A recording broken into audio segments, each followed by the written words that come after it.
antes de começar, Marcelo, queríamos saber como começou a sua paixão pelo cinema?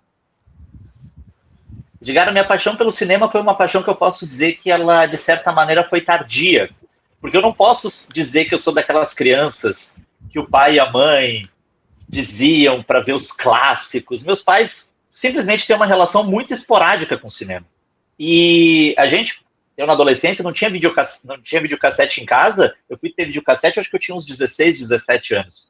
Então, até mesmo a minha frequência na locadora foi uma frequência muito tardia. Antes disso, via muita coisa na sessão da tarde, né? Um beijo pro pessoal que botava os filmes na sessão da tarde, de Crocodilo Dundee a Star Wars, né? Que ajudou a formar a minha cinefilia inicial, mas eu comecei a mergulhar no cinema mesmo, eu acho que a partir de uns 17, 18 anos, e foi uma coisa, como tudo na minha vida, meio obsessiva, assim. Eu comecei a assistir aos filmes, a dizer, tá, ok, eu acho que dá para pensar sobre esses filmes. E as coisas foram acontecendo, daqui a pouco eu assistia a um filme de um diretor ou de uma diretora e dizia assim, nossa, gostei muito, quero assistir a todos os filmes desse diretor, dessa diretora. Eu morava numa cidade do interior do Rio Grande do Sul, que é a minha cidade natal, Caxias do Sul, né? Aliás, um beijo para Caxias do Sul, que é uma cidade, diferentemente de uma metrópole, uma cidade com menos locadora de cinema, mais independente. Então, aos poucos, eu fui me encontrando no cinema, mas não foi uma cinefilia de criança, assim. Eu tenho alunos que me dizem assim, meu pai com 8 anos me colocou Bergman para ver. Eu fui ver Bergman com, sei lá, 18, 19, 20 anos. Mas foi mais ou menos por aí, assim. Eu fui descobrindo, né, e fui encontrando parceiros e parceiras aí pelo caminho também que me apontaram direções muito interessantes para formar a minha cinefilia. Perfeito. Professor, bom, já para a gente começar falando sobre cinema, bom, vamos entrar num tema aí bem atual, que é o Oscar, né, o Oscar 2026, e de bate-pronto gostaria de saber se Uma Batalha Após a Outra, que foi o grande vencedor da noite, foi uma vitória merecida? É muito curioso porque logo depois que o Oscar acontece, a gente tem, né, a segunda-feira, para quem circulou nas redes sociais que falavam sobre cinema, era uma batalha após a outra, né? Porque era gente dizendo que o filme era um filme imbecil, que não era o melhor filme do Paul Thomas Anderson, que não devia ter ganhado. E é claro que tem muita paixão envolvida na discussão sobre cinema.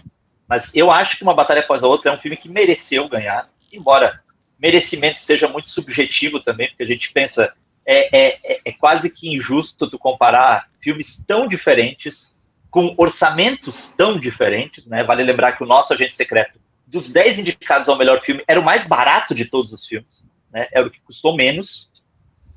Mas eu gosto muito de Uma Batalha Após a Outra. Eu acho que o Paul Thomas Anderson já fez filmes que eu considero melhores. Por exemplo, eu sou apaixonado por Sangue Negro, por Magnolia, por Bug Nights, né? Eu acho que a gente pode discutir se ele já não deveria ter ganhado esse Oscar há muito tempo, mas vale também a gente lembrar que o Martin Scorsese, o grande Martin Scorsese, foi ganhar o seu primeiro Oscar de direção só com Os Infiltrados, né? E ele merecia esse Oscar 20, 30 anos antes.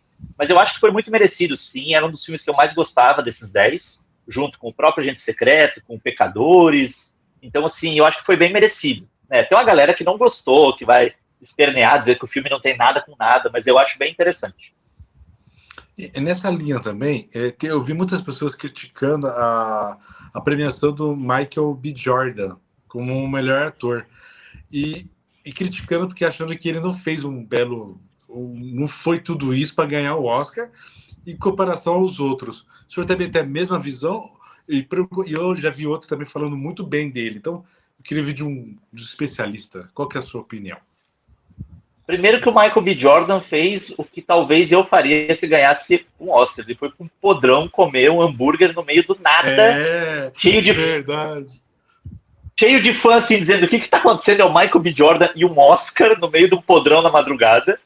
É muito interessante isso, mas eu acho que é um prêmio merecido. É claro que a gente tinha paixão envolvida. É claro que a gente estava todo mundo torcendo para o Wagner Moura, ou quase todo mundo, né? Torcendo para o Wagner Moura, até porque é um trabalho brilhante que ele faz no Agente Secreto. Mas o Michael B. Jordan, a vitória dele, ela é uma vitória que eu acho merecida, né? De acordo com os meus critérios. Acho que quando ele faz os dois personagens, ele faz muito bem esses dois personagens. São personagens que, às vezes, até no jeito de andar, a gente consegue diferenciar quem é quem. qual o personagem é o mais agressivo, qual é o mais contido ali, vamos dizer assim. E tem o fato de que toda premiação, quando a gente fala do Oscar, a gente chama o Oscar é uma festa e não é à toa, né?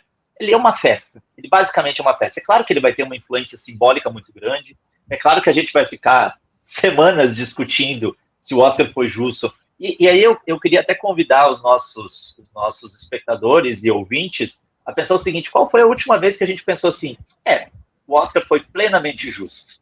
Não teve nada para corrigir? Claro que não, né, gente? A gente está lidando com várias subjetividades. É óbvio que nós três aqui talvez tenhamos opiniões completamente divergentes sobre o resultado do Oscar. Mas eu acho que o trabalho do Michael B. Jordan, ser laureado como de fato foi, ele tem uma força simbólica muito grande. A gente não pode esquecer que era um homem negro vencendo essa categoria, que fez questão de, nos agradecimentos, referenciar os homens negros que vieram antes dele e que tiveram muita dificuldade, assim como há ainda muita dificuldade para pessoas negras alcançarem o topo como de fato o Michael B. Jordan alcançou. E aí, tem uma galera que pode pensar assim, mas é cota. Não tem nada a ver com cota. O trabalho do Michael B. Jordan é brilhante, a gente pode colocar em questão se ele era o melhor dos 5, mas isso é uma questão que eu acho que fica para nossas discussões posteriores, porque de fato ele é um vencedor, e eu acho que ele merece, sim. Eu acho que ele é um... Eu estava esses tempos vendo aquela série The Wire, A Escuta, daí...